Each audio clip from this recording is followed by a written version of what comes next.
nandito na rin po tayo sa Tagaytay. Pero worth it naman, di ba? Kasi doon pa lang po sa mga madadaanan natin, marami na po tayong makikitang magandang tanawin. Katulad na lang po doon sa dinaanan namin Fantasy, napakaganda po doon. Talaga pong kahit po ganun lang kalayo yung place na yon, ang ganda pong pag-picturean. Di ba, Janice? Tama ka dyan, Roslyn. And more on, hindi lang pala iisang place ang makikita dito Meron din dito, Japanese Friendship Garden, Picnic Grove, and People Park in the Sky.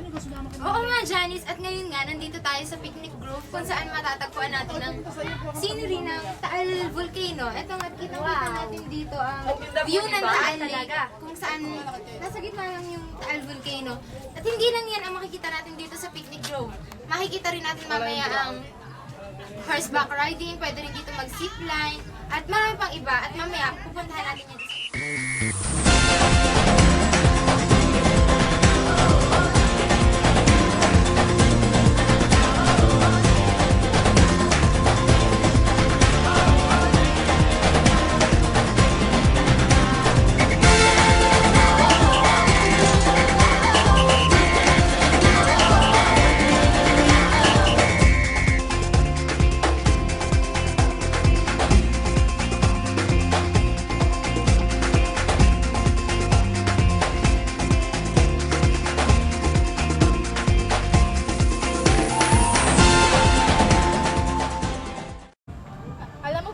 Kung saan nagsimula ang salitang Tagaytay. Ang ibig sabihin ng Tagaytay ay nagsimula sa Taga means butulin at Itay. Ibig sabihin naman ng Itay ay ama. Tama ka dyan, partner. At alam mo ba ang istorya sa likod ng Tagaytay? May mag-ama na nangangas sa kagubatan. Nanguhuli sila ng baboy ramo. Sa kasamaang palad, inatake ng baboy ramo ang ama at isinigaw ng anak na, Taga-Itay, Taga-Itay. Naging pulong-pulungan ito sa kabayanan at nang naglaon, tinawag nga ang lugar na ito na Tagaytay.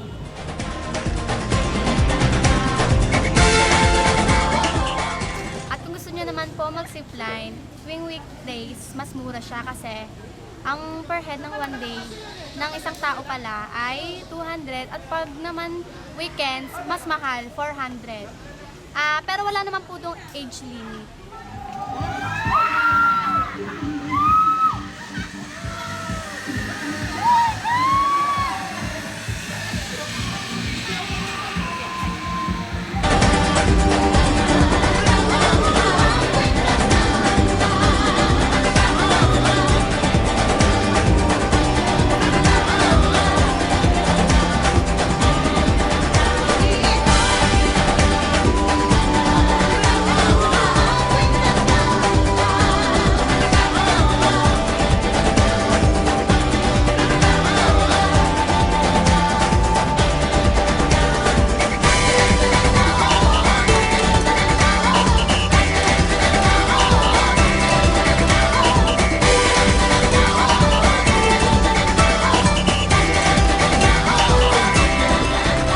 Believe